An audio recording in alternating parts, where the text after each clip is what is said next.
So hello guys, welcome back to my YouTube channel. Today we are going to know about what is trading account. So trading account is a statement which is prepared by a business firm. It shows the gross profit of business activity during a specific period. In other words, the trading account gives details of total sales, total purchase and direct expenses relating to the purchase and sales. So basically trading account हमारा financial account का part होता है। Financial account के दो part होते हैं, income statement and balance sheet.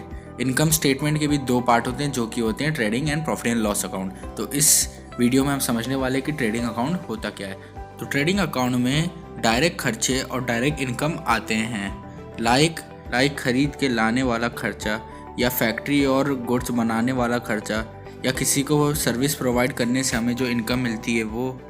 Trading account में goods के बारे में बात होती है कि हमने कितना गुड्स खरीदा है, कितना गुड्स बेचा है, कितना आया है, कितना गया है।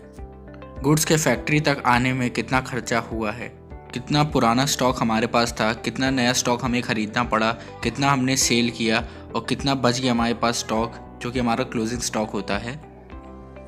देयर आर फ्यू फार्मूलाज जो आपको याद रखना बहुत ज़रूरी है। लाइक COGS का फार्मूला, COGS यानी cost of goods sold. Cost of goods sold आपको निकालने के लिए opening stock plus purchases plus direct expenses minus closing stock करना पड़ेगा, तब जाके आपका COGS आएगा। COGS आपका कॉस्ट ऑफ गुड्स सोल्ड होता है। एंड सेकेंड, प्रॉफिट निकालने का फार्मूला, आपको कॉस्ट ऑफ गुड्स सोल्ड को माइनस करना पड़ेगा सेल से, तब जाके आपका प्रॉफिट आएगा। ओके गाइस, मैं आपको ट्रेडिंग अकाउंट के फॉर्मेट से समझाने की कोशिश करूंगा। तो ये आपका ट्रेडिंग अकाउंट का फॉर्मेट, इसमें आप देख सकते हैं कि आपके लेफ्ट हैंड साइड पर ओपनिंग स्टॉक आया है। ओपनिंग स्टॉक क्या होता है? जो आपका लास्ट ईयर का क्लोजिंग स्टॉक था वो इस साल का आपका ओपनिंग स्टॉक बन जाएगा। उसके नीचे परचेजेस है और परचेजेस के नीचे लेस लिखा है परचेजेस रिटर्न। परचेज रिटर्न का मतलब कोई सामान आपने परचेज किया था, आपको उसकी ज़रूरत आगे चल के नहीं थी या वो ऐसे ही रखा हुआ था तो आपने उसको वापस रिटर्न कर दिया था, वो होता है आपका परचेज रिटर्न।